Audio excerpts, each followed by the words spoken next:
Boa noite, é um prazer imenso recebê-los aqui na Rede Morada em mais um programa 60 Minutos. Uma hora de debate sobre os assuntos que foram destaques nas últimas horas, nos últimos dias. Na nossa ótica, nós vamos discutir com os nossos companheiros aquilo que acontece na nossa região. Em Araraquara, São José do Rio Preto e Ribeirão, e também em São Carlos, áreas que têm a cobertura da Rede Morada e que você está a partir desse momento com a gente também nas redes sociais. Também em São José do Rio Preto, além da Rede Morada, no 43.1, sinal aberto, nós temos o canal 7 da NET, e nós estamos aí numa parceria com a Insat TV. Conosco está o Marcelo Pessoa, mais uma vez com a gente aqui, para dividir o programa. Tudo bem, Marcelo? Tudo bem, boa noite a todos. Passamos uma semana aí, politicamente, um pouco mais agitada, mas depois que você falou para o presidente não ir para o cercadinho, a coisa melhorou, né, Marcelo? Foi a última ligação que eu fiz para ele resolveu considerar meu posicionamento. Olha, não vá para o cercadinho do mal, que aquilo lá realmente, a popularidade dele aumentou depois disso, você viu, né? Vamos mostrar daqui a pouco as pesquisas, não só do presidente Bolsonaro, mas também do Congresso Nacional, incluindo aí o Senado e a Câmara dos Deputados, e também do Supremo Tribunal Federal. Agora, a pergunta que eu faço para você antes de começar, você como professor, você acha que uma pesquisa que é feita aí, do jeito que está sendo feita hoje, sem o contato direto com o entrevistado, que é feita através de telefone, tem o mesmo efeito, Marcelo, você acha? Olha, sinceramente, as pesquisas, elas sempre sofreram de um mal que é o mal da falta de credibilidade.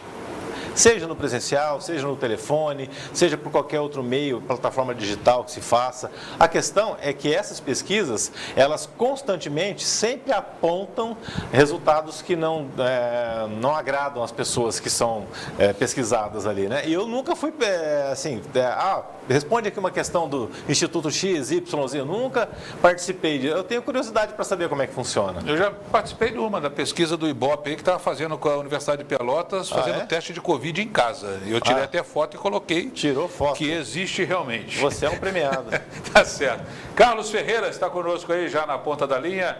Olha o Ferreira aí, né? Ferreira que é um jornalista e também radialista e, além de tudo, escritor. Está fazendo um livro aí com todos os jornalistas e radialistas que ele conhece. Olha só. É isso aí, né, senhor Ferreira? Tudo bem com o senhor?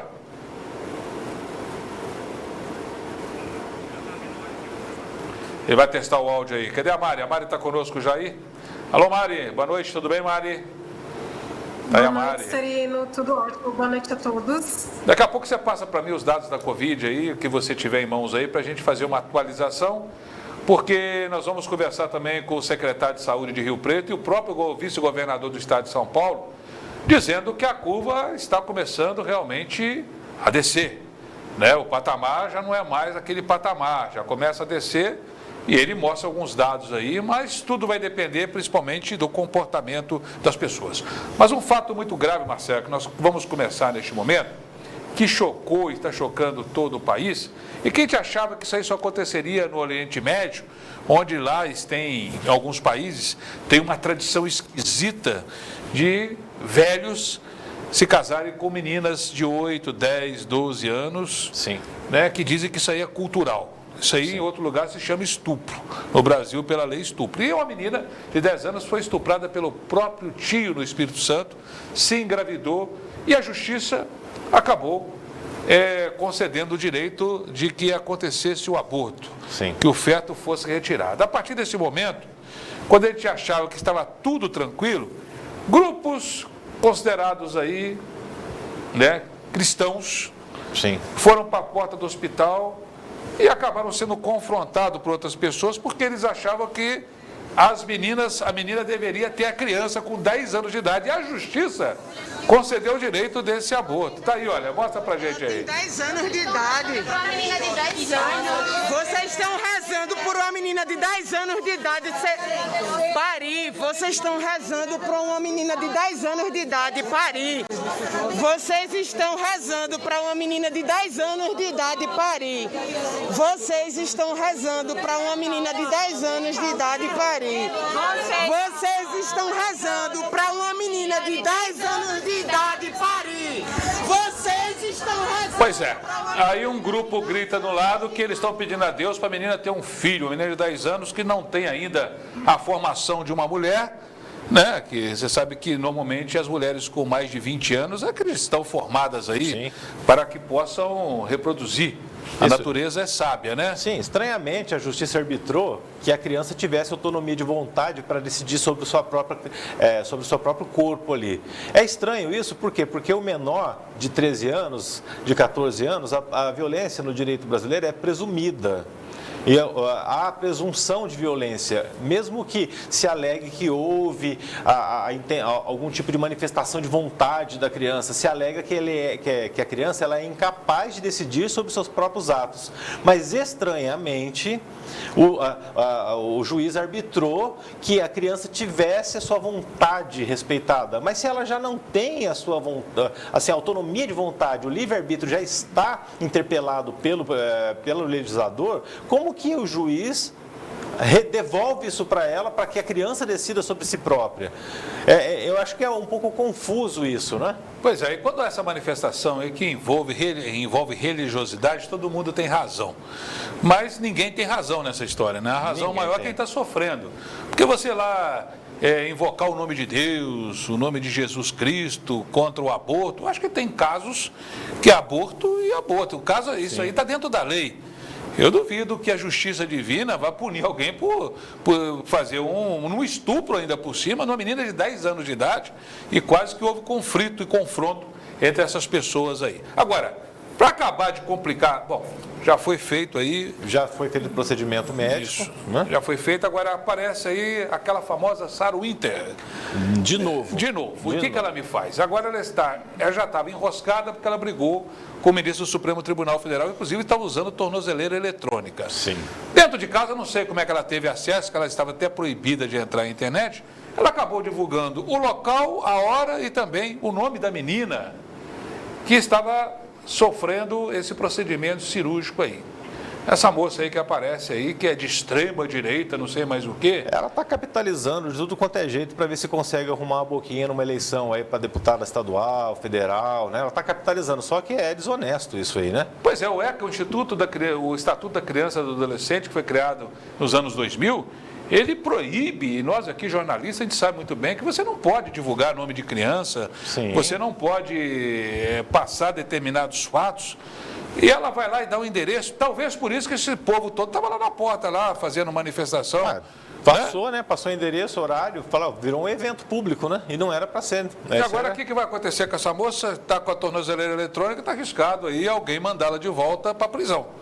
Do jeito tem que descobrir quem que deu acesso à internet para ela. Pois né? é. Já seria um bom começo. Tá certo então. Carlos Ferreira já está pronto aí? Deu certo o Ferreira aí?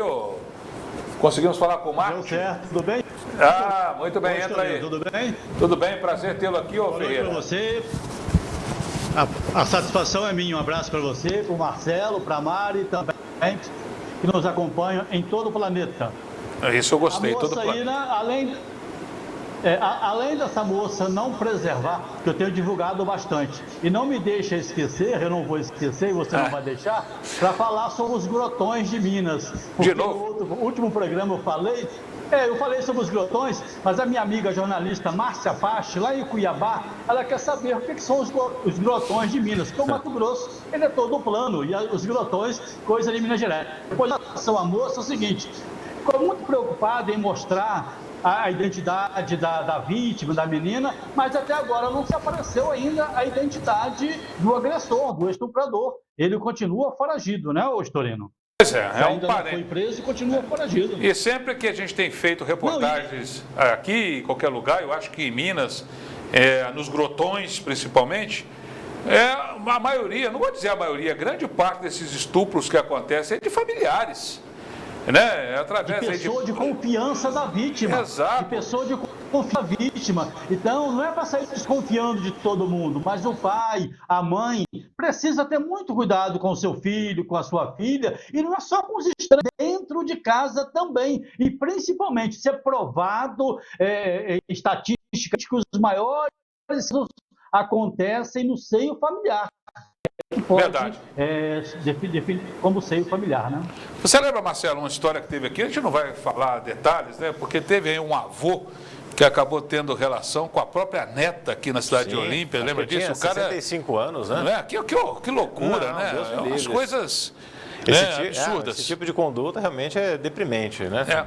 Ô Mário, toda vez que a gente faz essas reportagens aí sobre estupro aí, você tem entrevistado a delegada da mulher, aqui na cidade é a doutora Dália Seron, todo lugar tem a delegacia da mulher. É uma coisa, a quantidade é grande desses casos que estão acontecendo e envolvendo aí padrastos, parentes mais próximos, né? A maioria, você acha que vem de fora? Não. São as pessoas que estão dentro de casa, né, Mário? Dentro da família. Exatamente, Luiz Vistorino. A maioria desses casos realmente são de familiares, tios, em alguns casos até os próprios pais também estão envolvidos e envolve toda essa questão de violência também, né, da família. Às vezes a mãe da criança também foi vítima e vai sendo uma reação em cadeia, infelizmente, que às vezes a criança não tem coragem de falar para um outro familiar que ele confia, com medo, né, por ser ameaçado também esse criminoso que pratica esse ato. A pandemia, por exemplo, tem demonstrado a realidade do que as pessoas vivem, né? A falta de privacidade dentro das casas, né? Mas sim. Né? Uma menina aí, adolescente, é obrigada às vezes a conviver lá com rapazes, com tios, tudo num lugar minúsculo, e acaba, infelizmente, acontecendo essas coisas. Esse momento de isolamento social promoveu uma aproximação muito intensa das famílias. Eu imagino até que tem familiares que olhem para o outro na mesa de manhã, no café da manhã, perguntem qual é seu nome, eu nunca te vi aqui, né? É claro que, de repente, isso seja uma certa ironia, mas é fato que as pessoas estão se encontrando bem mais do que se viam antes da pandemia e agora a gente acaba se deparando com coisas relativamente interessantes, o convívio de pais e filhos, familiares entre si e exageros de conduta que a gente tem que repreender de qualquer maneira. Vamos agora ao próximo tema aí, o Carlos Ferreira é convocado porque ele gosta desse tema.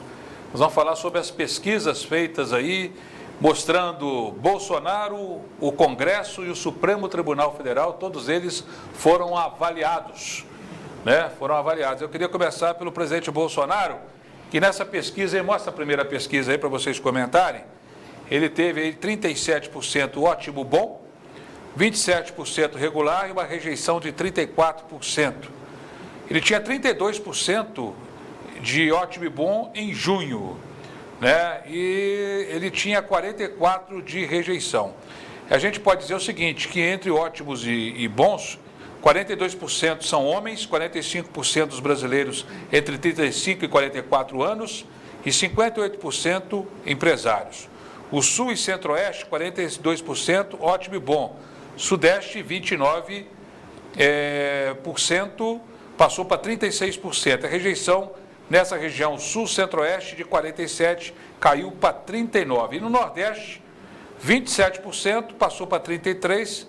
E a desaprovação despencou de 52% e 35%. Ferreira, isso aí é reflexo de quê? Que o Bolsonaro está fazendo um bom governo ou foi o dinheiro, R$600, que está fazendo efeito como fez aí na época da Dilma e também do Lula com Bolsa Família?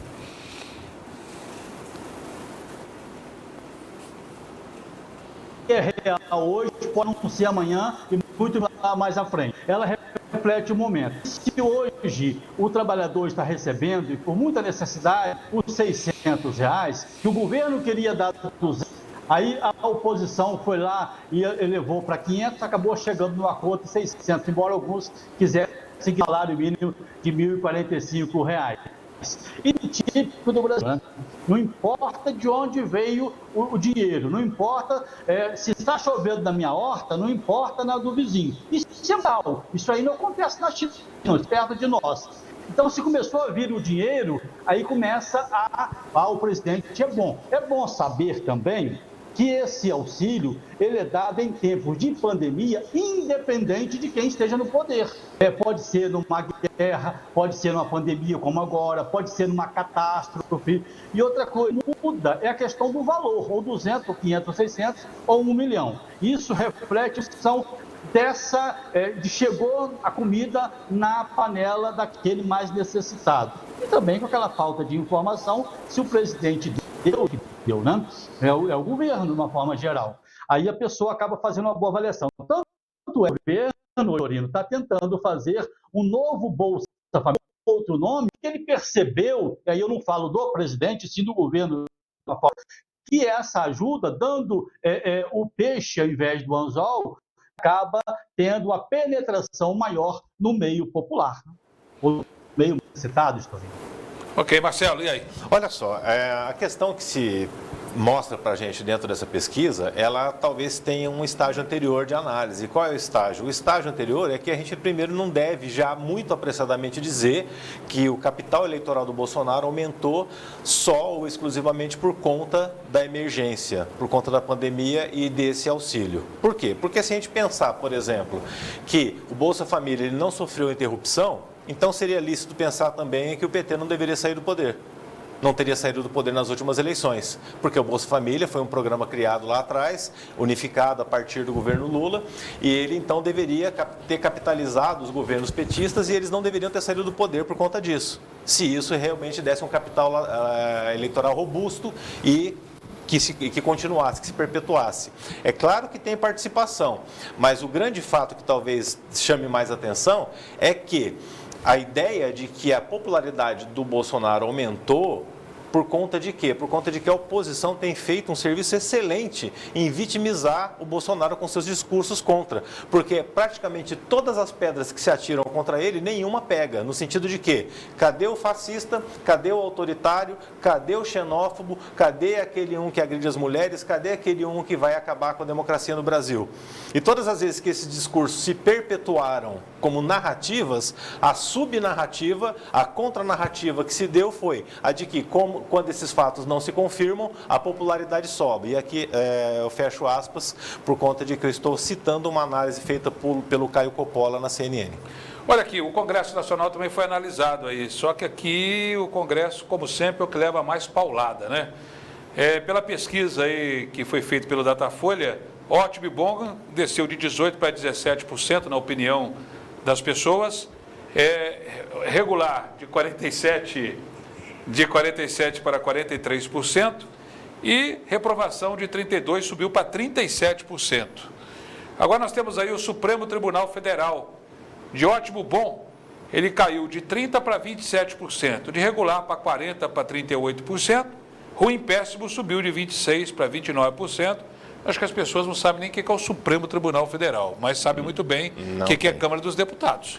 Tem uma noção, uma ligeira noção. A Câmara dos Deputados, formada ali pelos nossos queridos deputados federais, né? E esses sim, têm capital próprio e não dependem de muita pauta alheia. Eles sim, quando eles têm a aprovação ou desaprovação popular, a população sabe diretamente em quem ou para quem estão dirigindo o seu sim e o seu não. Agora, no caso do STF, fica mais complicado. As pessoas não têm muita noção o que é o STF, o que é a OAB, o que é um STJ, o que é o fórum da sua própria cidade. Então, isso é uma coisa um pouco mais confusa.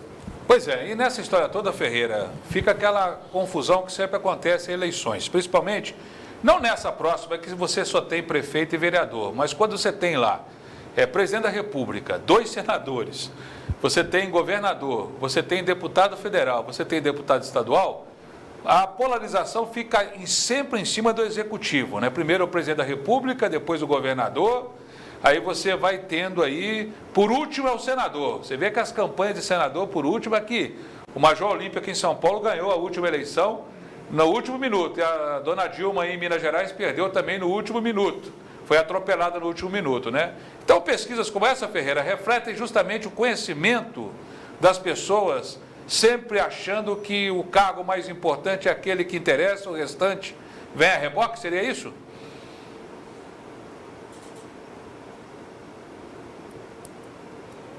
Deixa de ser xenófobo, misógino ou homofóbico ou autoritário que assumiu o poder, não. Ele pode apenas não aflorar. E há quem afirme o presidente ele é apenas controlado para isso não aflorar. Mas voltando à sua pergunta aqui, hoje, Torino, o STF, o STJ, né, por todas as críticas que tem, por a democracia, né, não carece nem reafirmar que ele é importante. Pode-se até contestar os nomes que lá está, ou alguns, ou muitos, ou até todos. Seria um exagero contestar todos. Mas que eles são importantíssimos para a democracia, ninguém tem dúvida disso. E o cidadão, outro dia apareceu aí nas mídias sociais, uma moça defendendo a volta do AI-5 lá em Brasília. E com toda a veemência, com cara pintada, não cara pintado pelo tempo do Collor, mas com toda a sua democracia de que ela defendia. Foi perguntar, o que é o AI-5? ela não soube o que explicar. Ela não sabia, mas ela defendia, né? Eu não sei o que se trata, mas eu defendo até a morte. É o caso ali. O caso também, quando se fala no político, é mais fácil avaliar pelo eleitor, porque ele votou em alguém, mesmo que ele não lembre que ele votou, depois que ele votou, e isso é fato. Então é mais fácil avaliar presidente, governadores, prefeitos, câmaras, senados, e quando chega na parte de justiça, fórum, OAB, aí o eleitor já não muito conhece, e ele responde de acordo com o que está ali na pesquisa e toca-se o barco, né? Pois é, a mesma coisa acontece aí nessas manifestações de sindicalistas, como a CUT, por exemplo, Força Sindical, entre outros, e o próprio MST, que não tem nem CNPJ, muita gente chega lá também e não sabe nem o que está fazendo por lá, né? Pois bem. Né? Não sei nem o que eu estou defendendo. Eu estou aqui porque me deram uma camisa, R$50. Sim. Já vimos isso acontecer. Como diz Augusto Nunes, né? Vai lá entregar uma intimação pro MST e ver onde é. Não tem CNPJ, não tem ninguém para receber. Não tem onde é entregar. muito complicado realmente a nossa política aí. Muito bem. Isso lembra muito a fila, né? Isso lembra muito a fila. A pessoa não sabe, aqui em Juiz de Fora tem muito isso. Eu não sei para que é a fila, mas tem fila, deixa eu entrar nela, né? Pois é. Olha, Dario Messer, conhece o Ferreira? Já ouviu falar desse cidadão aí? Não, Dario não. Eu conheço o Lionel Messi, que seu amigo Jorge Troiano está sonhando com ele no Flamengo. Falei, Troiano, você não tomou seu remedinho hoje. Bom, esse cidadão, ele está devolvendo aí, numa delação premiada, R$1 bilhão, que é o doleiro que andou aí desviando dinheiro à vontade aí do Brasil, sonegando impostos. E, por incrível que pareça, ele conseguiu hoje uma façanha, e você sabe que a façanha é a seguinte: o doleiro que devolve R$1 bilhão, inclusive, há poucos dias ele entregou até as organizações Globo, dizendo lá que o pessoal da Rede Globo, o Clã Marinho, estava recebendo também os dólares dele, trocavam dólares com ele, e tudo bem. Mas a gente não viu isso aí nos grandes jornais. Não passa, né? Não passa. Não é interessante, né? Esse aí é um homem que vai devolver R$1 bilhão e vai ficar pobre. R$1 bilhão. Nossa, ele foi condenado, Marcelo. Vai ser perdoado? Ele foi condenado hoje aí pelo juiz Alexandre Libonati, da 2ª Vara Federal Criminal do Rio de Janeiro, a 13 anos de cadeia. Nossa. Olha só, hein? Se ele devolveu R$1 bilhão, eu não sei se ele tem alguma coisa escondida. Diz que ele perdeu parte do patrimônio dele substancial. Imagina. Né? Quanto tempo esse cara você acha que ele aparece aí solto, Marcelo ou Ferreira? Você aposta aí? Na hora que bater na mesa do Gilmar Mendes, ele solta imediatamente, né? É igual o purgante, solta mesmo. 13 anos, se cair lá, você acha que ele fica muito tempo preso? Não, por bom comportamento, se caso for, se não tiver um habeas corpus aí fantástico, mirabolante, antes de ele ir para a cadeia, mas indo para a cadeia e cumprindo pena, ele não fica mais que 2 ou 3 anos lá. Ô Mário, você consegue imaginar o que é R$1 bilhão sendo devolvido? O que daria para fazer com R$1 bilhão? Porque quando a gente chega aí na mega da virada, fala 200 milhões, quer dizer, 5 vezes a mega da virada está devolvendo. Isso aí deu a ele apenas 13 anos, olha aí o Sansão gritando aí, e 4 meses. Está lá na sala. Não, Thor, não é Sansão, não é Thor. Quem vê esse cachorro gritar desse jeito, eu acho que ele deve ter 2 metros de altura, né? Ele é menor que o fofão aí, tá aí.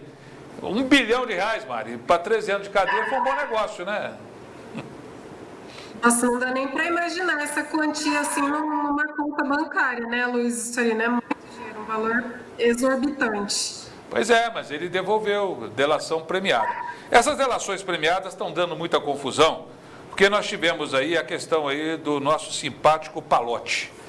Palotti, que foi ministro aí do governo Lula, amicíssimo do Lula, íntimo da Dilma, homem de confiança do PT, conhecido como o italiano naquelas coisas da Odebrecht, foi prefeito de Ribeirão Preto, médico conceituado. Mas dizem que ele fez a delação premiada contra o ex-presidente Lula, e o juiz disse, não me convenceu não, tem muitas coisas que foi tirada aqui da internet, que foi montada, e não tem subsídio nenhum. Aí a pergunta que eu faço, você, Ferreira, que é muito admirador desse grupo de pessoas aí, eu queria justamente saber o seguinte... Não, sou admirador não. Não. Eu queria saber o seguinte, essa delação premiada, que já foi para o buraco, inclusive o Palotti, ele pode ser... punido porque ele mentiu, segundo o juiz, ele inventou uma história para tentar incriminar ainda mais o ex-presidente Lula. Não coloca em suspeição aí as delações que foram feitas aí, que muitas delas são muito esquisitas, né? Com argumentos que muitas das vezes não são provados, e o cara vai lá, a pessoa é presa, e o cidadão é liberado, que já aconteceu por várias vezes nessa Operação Lava Jato. Chegou a hora da verdade, Ferreira? Tem muita coisa aí que não está batendo?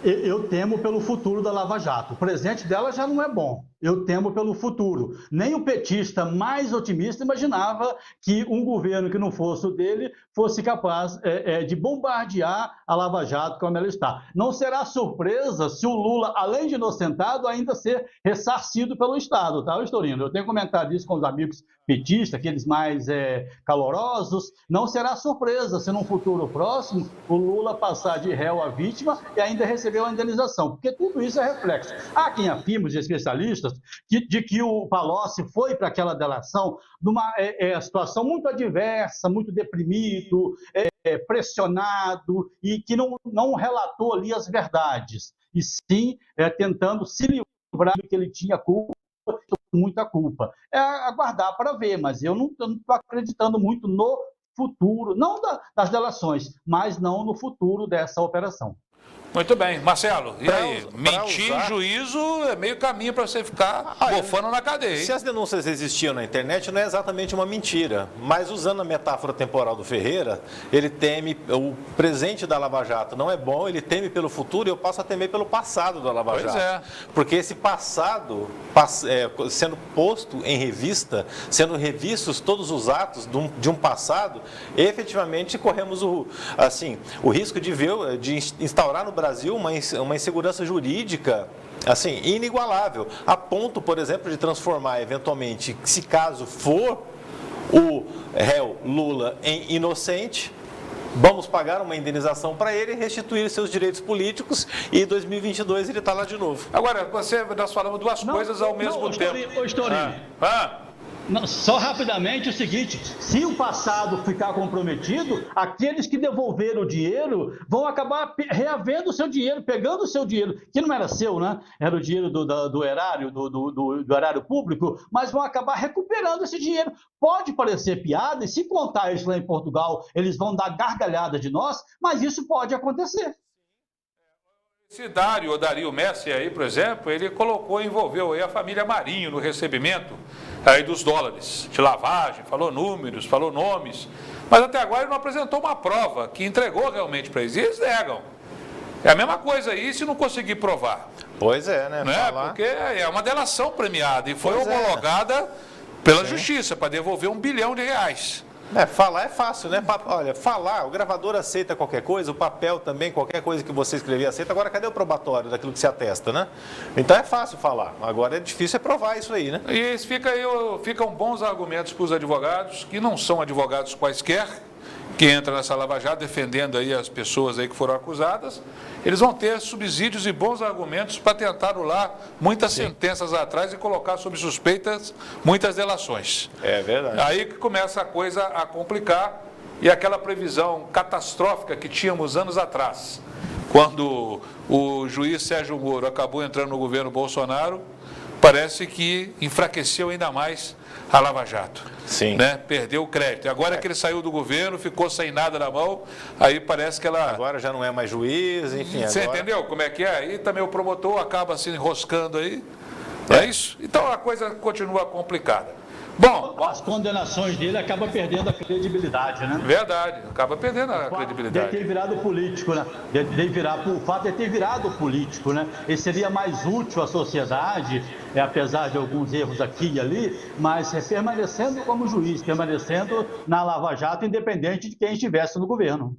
Agora, pior, quem deve estar soltando foguetes, entre aspas, aí é o próprio Gilmar Mendes, né? O ministro Gilmar Mendes, que sempre está soltando gente que dizendo que a Lava Jato... nunca foi afeito a ele. Não, ele sempre disse... Nunca foi afeito...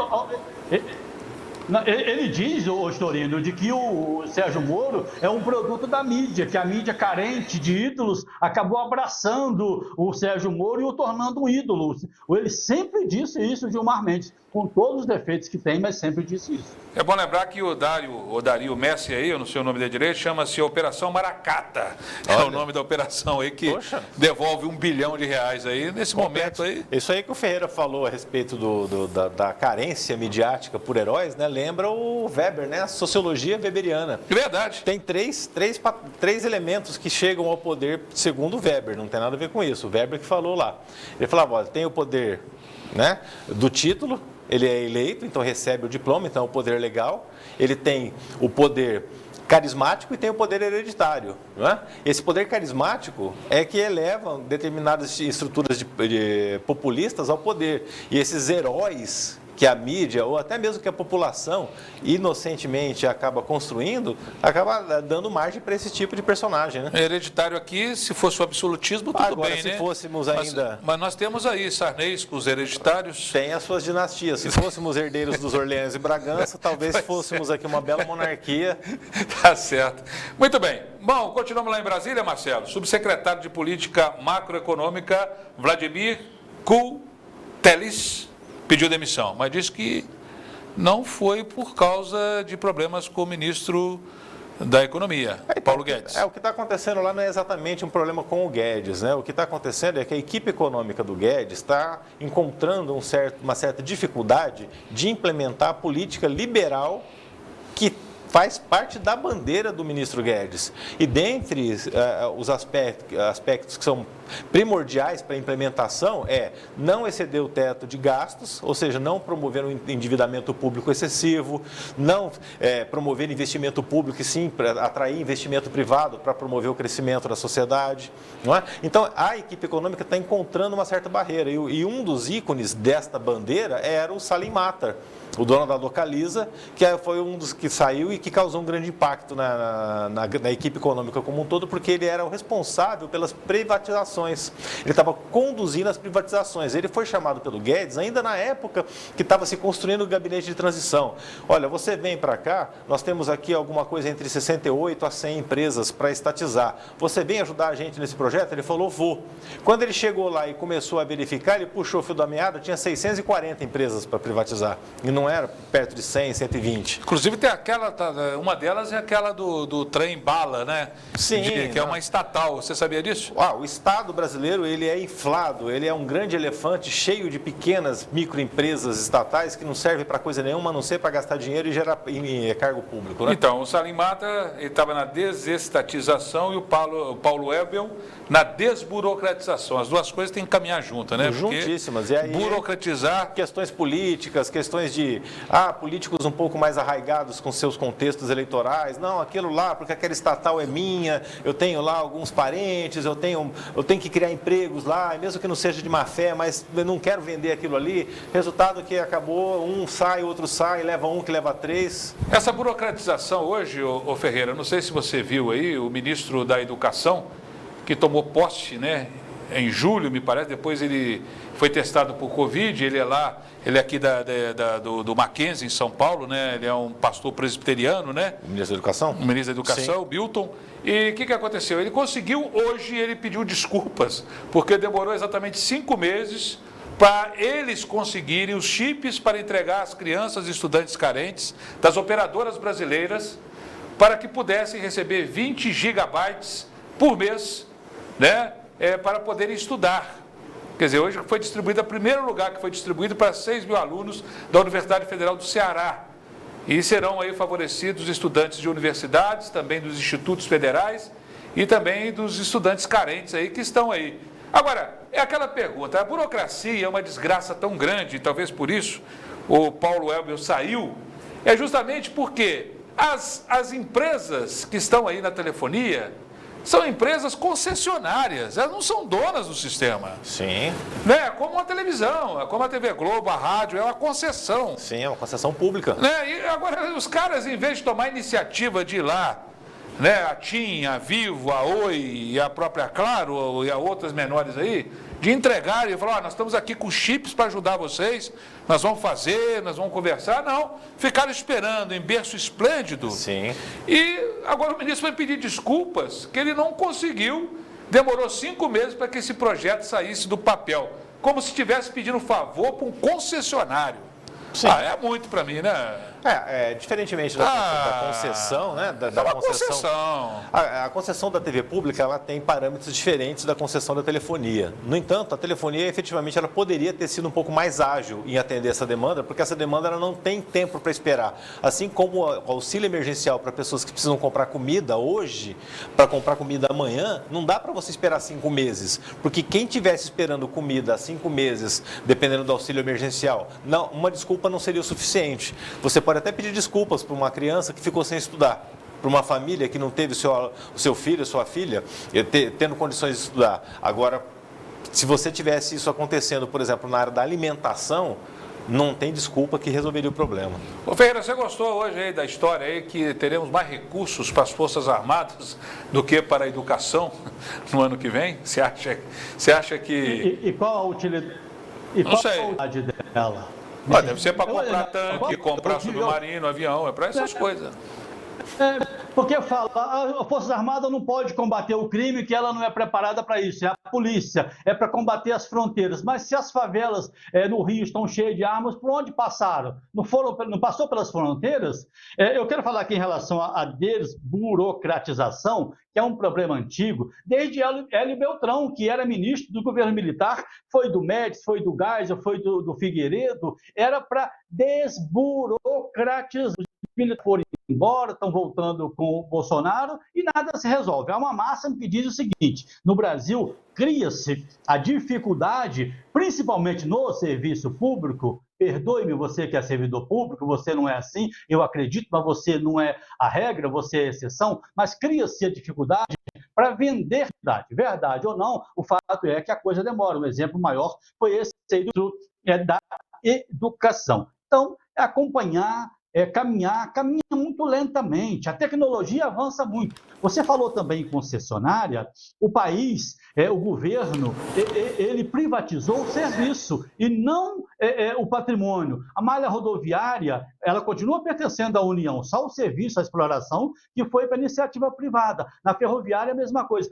Fernando Henrique vendeu o Brasil. Não vendeu, ele vendeu o serviço, que era ruim. E o objetivo maior, que é o patrimônio, ele continua pertencendo à União. Olha, eu estou lembrando esse papel aqui, você imagina isso aqui, Ferreira, esse papel. Antigamente, quando se falava em burocracia, antes da tecnologia que nós temos aí, você tinha pelo menos aqui 20 carimbos passando por sessões aí em prefeituras, eu não sei se até hoje tem.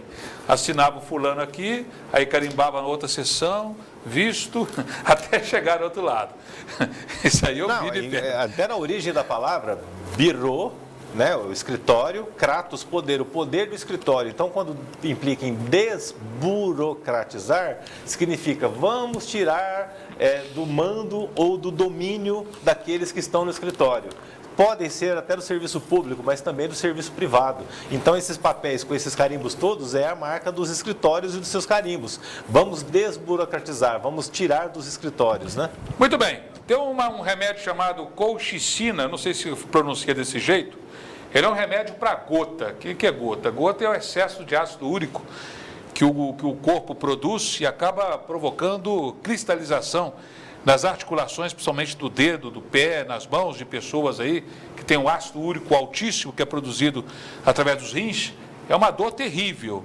E esse remédio colchicina, juntamente com anti-inflamatórios, acaba resolvendo boa parte desses problemas aí de gota, né? Que além de uma dieta, não comer carne, né, Fofis?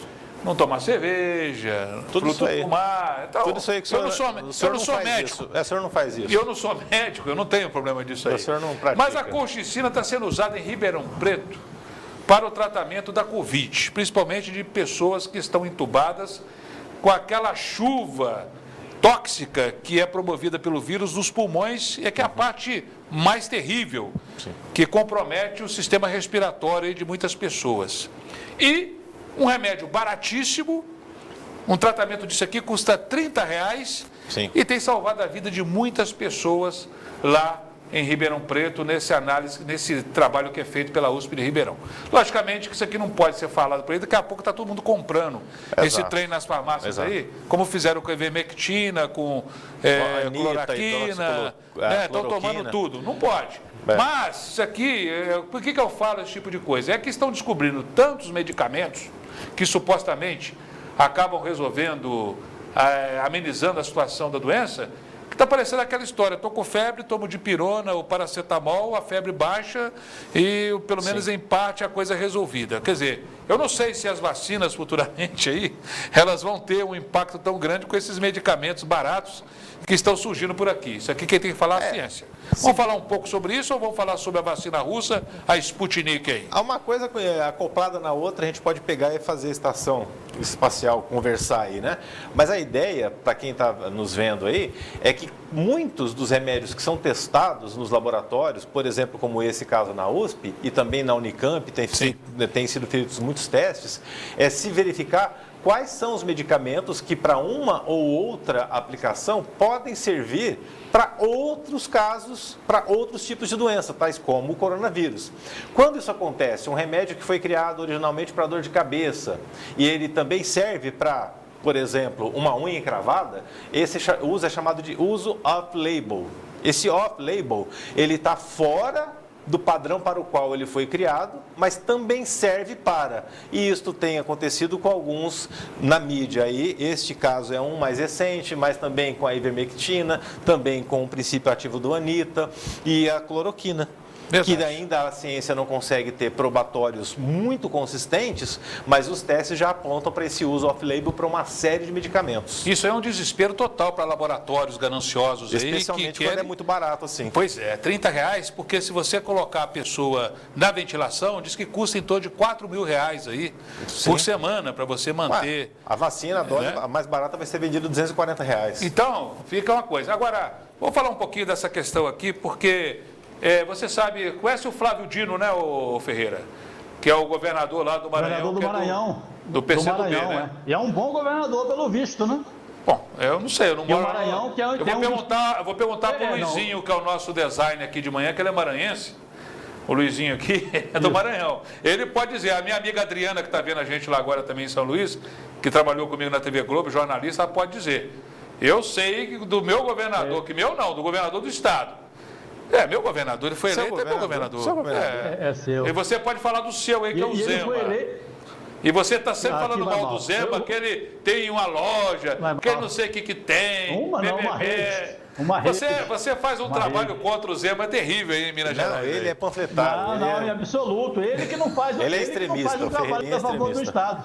Não, que isso é equilibrado. Mas quem teve um Pimentel aí como governador, que acabou com o estado de Minas Gerais. Tragédia. Então, não pode ter coisa pior do que ele aí, ué. O Ferreira elegeu todos lá. O Zema não pode ser pior do que ele, do que o Aécio Neves. Você me desculpa, viu? Eu não conheço ele direito. Não pode ser. O Aécio é o seguinte. O Aécio hoje é um preso solto, ou solto preso, ele não pode ir à rua, não pode ir a lugar nenhum. Mas o Aécio, como governador, os tucanos gastam muito, não medem chave, não escondem a chave do cofre. Liberaram muito dinheiro, fizeram muitas obras em Minas, isso é verdade. Sim. Mas eu quero falar o seguinte, o governador de São Paulo, o João Dória, ele foi eleito no interior. Foi aqui em Rio Preto, em Rio Preto, Araraquara... Ribeirão, ele teve votação maciça. Isso aí eu sei disso. Não, ele perdeu em São Paulo com o Márcio França. O Márcio França, que era o vice do Alckmin, se fosse pelas pesquisas de São Paulo, ele ganharia. O Dória ganhou no interior. Inclusive, o Márcio França é candidato a prefeito. Quer dizer que, pela sua lógica ele está como... Forte candidato. Bom, dessa história toda aí, já que já falamos aí a respeito do seu governador, aquela coisa toda aí que acontece em Minas Gerais. Mal, muito fraco, Zé. Ele insiste em falar mal do governador. Você fica dando corda, é isso aí. Eu gostava aí do Hélio Garcia. O Hélio Garcia, ele tomava meio litro de uísque para entrar dentro do avião na minha época aí. Um dia caiu em cima do corneteiro, mas era um bom governador.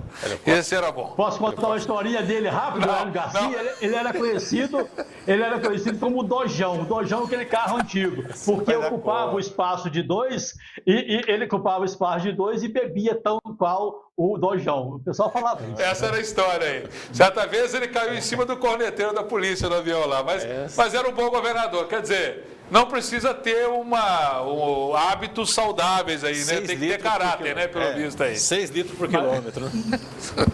Não esqueçamos que com ele a Minas Caixa foi à falência. O Estado tinha 2 bancos, o Benji e a Minas Caixa. No governo do Hélio Garcia, ela foi à falência. E o Crédito Real, Ferreira, foi quando? Foi também na época dele aí? Não, ele foi privatizado, o Crédito Real... Não, a Minas Caixa faliu mesmo, né? Agora Faliu. o Crédito Real, que era um dos mais antigos, esse foi privatizado, outros bancos incorporaram, foi passando, e hoje, em Juiz de Fora, só tem aqui um museu. Bom, vamos falar aqui da vacina, porque existe uma polêmica muito grande. Eu tenho amigos russos aí, que eles não falam nem a data de aniversário deles, são super reservados. Converso com eles em italiano, não em russo. E eles não falam nada, porque parece que foram criados dentro dos berços da KGB. Sim. Que o próprio presidente Putin foi um dos presidentes aí, foi um dos chefes da KGB na época da União Soviética. Sim. Agora, eles fazem uma polêmica muito grande com essa vacina russa, e nós fizemos uma pesquisa e alegaram o seguinte: o ministro da Saúde da Rússia, que chama Mikhail Marshiko, ele diz o seguinte, que eles estavam já pesquisando há 6 anos, não prevendo sobre o coronavírus, eles estavam pesquisando sobre a síndrome do Oriente Médio, o MERS-CoV, que é um tipo de coronavírus, e também sobre o ebola. E naquela época tem um investidor na Rússia que ele passou a bancar essas pesquisas. Sim. E agora, segundo eles, de um ano para cá, resolveram adaptar para esse tipo de Covid, que é o 19, e acabaram, segundo eles, chegando a essa conclusão. Isso aí tem despertado interesse no Brasil por 2 governadores. O Flávio Dino, que é o governador do Maranhão, que é do PCdoB, portanto, ele tem uma ligação histórica, não com a Rússia, mas com a antiga União Soviética. Sim. E o Ratinho Júnior, que é filho do Ratinho, governador do Paraná, que tem um instituto lá bem montado, que quer reproduzir. Agora a Anvisa está entre a cruz e a espada. Por quê? A Rússia quer fazer os testes aqui. Já foi assinado o acordo com a Tecpar. Já foi assinado? Foi assinado o acordo com a Tecpar semana passada para fazer a fase 3, para implementar a fase 3. Ou seja, vamos começar a vacinar em larga escala humanos para verificar a eficácia e que tempo de eficácia essa vacina tem. A Sputnik? A Sputnik. Quer dizer que nós não podemos aí ter aí 900 mil pessoas aí tomando Poderemos Sputnik? ter aí, assim, além da de Oxford ou da AstraZeneca, a gente também pode ter Sputnik, por conta justamente desse convênio que foi assinado com a Tecpar. A Rússia não tem, Marcelo, no seu ponto de vista, desde a época da Segunda Guerra Mundial, quando foi dividida ali o Pacto de Varsóvia de um lado, Polônia, Romênia, aqueles países junto com a União Soviética, e do outro lado ocidental, Alemanha Ocidental, vindo até aqui Portugal, seguindo ali para esse lado, ela não se isolou e surpreendeu o mundo com algumas coisas? Por exemplo, tem um avião, tem os MiGs aí que são caças super modernos, tem aquele avião Antonov, que é um dos maiores do mundo, tem equipamentos de primeira linha, mandaram o primeiro satélite para desespero dos americanos com o Sputnik na década de 50, até mandaram o cachorro lá, a Laika lá junto. Sim. Não teve essa coisa toda, ou seja, não é um desprezo que se faz para alguns países, uma discriminação quando se fala, é russo, é chinês, como a gente falava antigamente, é Paraguai, não serve para nada, não tem esse tipo de coisa. Isso aí remonta àquela ideia de primeiro e terceiro mundo, né? Essa ideia de primeiro e terceiro mundo, ela surge lá na Segunda Guerra Mundial, quando você tem aqueles países que foram aliados aos países capitalistas, capitaneados pelos Estados Unidos, e do outro lado, os países que foram, assim, vamos dizer assim, se associaram aos países comunistas. E do lado ali tinha, por exemplo, o nazifascismo com com seu avanço para tentar dominar o mundo, não é? Então aí sai, depois da Segunda Guerra Mundial, você tem essa ideia de primeiro e terceiro mundo que acaba assim intensificando a ideia da polarização entre Estados Unidos e Rússia, que acabou se estendendo até por volta dos anos 90. Quem que acabou tomando um pouco esse lugar? A China. A China criou uma coisa inédita no planeta, que é uma economia comunista de mercado. A economia comunista, ela é fechada, planificada. E eles inventaram uma coisa que só tem lá, que é uma economia fechada mas muito competitiva, muito parecida com o capitalismo. E aí eles ficaram, sim, a Rússia num terceiro plano, num lugar que até então não tinham muito protagonismo. E o que aconteceu? Com esse advento da pandemia, mas essa vacina sendo pesquisada já por conta da febre dos camelos, né? Porque ela começou lá com essa SARS-CoV, eles estavam de fato pesquisando por uma demanda do Oriente Médio, esse vírus ele sai mesmo lá para contaminar os camelos, etc. e tal. Tem sheik árabe envolvido no processo de investimento. É uma relação já, inclusive, política da Rússia com a Arábia Saudita e outros países. A participação soviética no Afeganistão, no Cazaquistão, no Oriente Próximo, por exemplo, é histórica. E esses investidores continuaram investindo numa Rússia que até então perdeu seu protagonismo face a uma China emergente. Agora, com a chegada dessa pandemia, eles aceleraram determinados processos, mas não foi um milagre.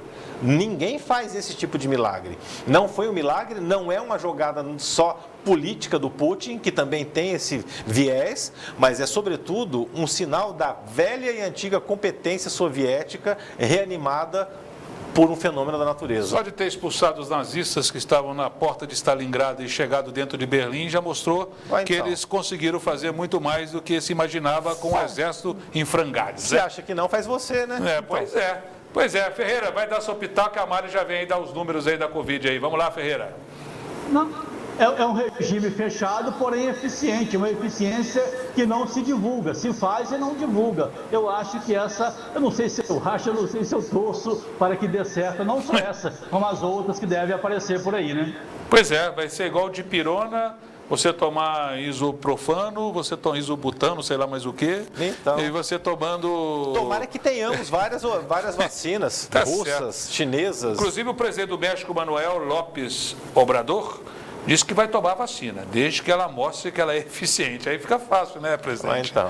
Não precisava ter dito nada, né? Mari, vamos lá, Mari, os números aí da Covid, aí, os tristes números aí que nós temos aí na região. Vamos lá, Vitorino, só para atualizar antes dos dados, o Conselho Regional de Medicina ele abriu uma sindicância para apurar quantos leitos de UTI tem em São José do Rio Preto atualmente. E essa sindicância foi aberta a pedido da Defensoria Pública pelo defensor Dr. Júlio Tanoni. A Defensoria Pública daqui de São José do Rio Preto está pegando bem no pé aí das autoridades de saúde, justamente para justificar o porquê que a cidade não regrediu na fase aí do plano de flexibilização do Estado, né, que o pedido do Dr. Júlio Tanoni e da equipe dele era justamente para Rio Preto ir para a fase 1, para a fase vermelha, mas Rio Preto continuou aí na fase 2. Então agora o Dr. Júlio Tanoni quer saber quantos leitos de UTI tem em São José do Rio Preto efetivamente. Uma blitz já foi feita na semana passada pela Vigilância Sanitária, também a pedido da Defensoria. Nenhuma irregularidade foi encontrada pelas equipes na questão de medidas de tratamento, medidas profiláticas em relação dos cuidados com o paciente. Então, agora tem essa questão aí, a Defensoria Pública, Vitorino. Em relação aos dados, São José do Rio Preto tem atualmente 13.752 casos positivos e 335 óbitos. Nas últimas 24 horas foram registrados aí 74 novos casos e 2 mortes. Mas, segundo o secretário de Saúde, o Dr. Aldenis Borim, ele avaliou essa questão que vem decrescendo. Apesar da cidade estar no platô, até na semana passada o platô estava alto, mas agora esse número vem caindo. Vamos ouvi-lo. A média móvel de casos confirmados por data de notificação, você vê que é uma curva que está tendendo a descer. Ou seja, todos os dados que nós estamos mostrando aqui, lembra quando eu falava platô? 3 semanas ou 4 seguidas eu falava, estamos no platô de alta. Hoje eu estou dizendo para vocês que existe uma tendência clara de descendência de casos. Há uma tendência, e que se todos os cuidados forem tomados, se nós continuarmos não fazendo coisas que não devemos, se nós usarmos as nossas máscaras, álcool gel, lavar a mão, manter distanciamento, evitar aglomerações, essa curva com certeza vai descender muito mais rápido e não voltará a ascender. Se caso a gente perder este princípio, ela pode voltar a crescer e ultrapassar o sistema de saúde. Já aprendemos a lição, né, Mari? Agora é só colocar em prática, né? A lição já sabe. Mas o que você tem de dados aí, Mari? Tem os números aqui da região noroeste, 44.881 casos no total e 1.082 mortes. Já em Ribeirão Preto, são 18.779 casos positivos e 480 mortes. Tem também uma atualização que foi feita pela secretária da Educação, a Sueli Costa. As aulas online aqui em São José do Rio Preto estão suspensas devido a essa questão do período eleitoral que começou aí no dia 15, no último sábado. Então, ela vai aguardar essa questão da Procuradoria para ver como que vai dar o andamento em relação às aulas online aqui no município. Eleitoral? O que tem eleitoral? Não pode a prefeitura dar aula por causa da eleição, é isso? A justificativa dela, nesse comunicado que ela fez oficialmente, foi que, tendo em vista a questão eleitoral e a entrada aí desse período do dia 15. Então, agora ela vai aguardar a Procuradoria-Geral, ela pediu uma orientação às equipes da Procuradoria, saber como que dá o andamento em relação às aulas online, às aulas virtuais. Então, isso aí eu vou dizer uma coisa, se for isso mesmo, isso é uma piada de mau gosto, né, Marcelo? Totalmente, não tem justificativa. Por causa Os pais, Estorino, estão realmente reclamando em relação a isso, porque os alunos já ficaram todo esse período sem aula, né? Começaram essas aulas online e agora teve aí essa... Por mim eu acabava com a eleição, porque educação para mim é primordial. Isso é um absurdo o negócio desse aí. Totalmente. Você não tem, isso aí é coisa que não tem nem cabimento, inexplicável, né? Não tem fundamento isso aí. Vamos ver, vamos apurar. Amanhã nós vamos falar sobre esse assunto aí, para ver realmente o que está acontecendo aí na cidade a respeito disso aí. Não tem sentido. Ferreira, me conta aí, Ferreira, nos grotões. Você vai explicar para a moça aí que o nosso tempo está acabando? Me mostra, fala que o Tancredo Neves uma vez falou comigo assim: os votos de Minas vêm dos burgos podres. Eu não sabia que tinha grotões. E falou burgos podres. É a mesma coisa, ô Ferreira? Mais ou menos, sim, porque os grotões, o que são isso? A Márcia Pache, jornalista lá em Cuiabá, ela quer saber o encontro de 3 montanhas, uma à direita, uma à esquerda, outra no fundo, e embaixo tem a mina d'água. E normalmente nos grotões ficavam as casas dos empregados das fazendas, não só para proteger os grotões, para também proteger dos fazendeiros. Se caiu o morador ia lá e socorria. E você lembra que na eleição de 82 para governador, Eliseu Rezende saiu na frente, nos principais centros. Tancredo ficava, não, fica tranquilo, os votos dos grotões ainda não chegaram. Quando chegaram, ele ganhou a eleição. Para finalizar, eu quero lamentar profundamente a morte do ex-deputado mineiro Caio Nárcio, 33 anos, morreu ontem em São Paulo, foi sepultado hoje à tarde em Uberlândia, deixa a viúva grávida de uma menina e ele morreu, Estorino, vítima da Covid. Ele foi para o hospital contaminado? Não. Ele foi tratar de outro problema de saúde e lá no hospital ele acabou sendo contaminado e não resistiu. Ou seja, temos 108.654 mortos. Ninguém está livre. Lamentavelmente, Estorino, boa noite. Ele morreu no Hospital das Clínicas de São Paulo, Ferreira. Não morreu em qualquer hospital, não. De São Paulo? Não morreu em qualquer hospitalzinho, não. Foi no Hospital das Clínicas. Ele foi para o hospital de ponta, tratar de outro problema de saúde. Está morto, e não pelo problema em si, através da Covid, que em conformidade com o problema que ele tinha, o levou à morte. Pois é, a nossa equipe está aí, coloca todo mundo aí pra gente aí, tá aí. O pessoal nosso está formado. Vamos despedindo, Mário, até amanhã, hein? Amanhã eu quero ver essa história com a secretária.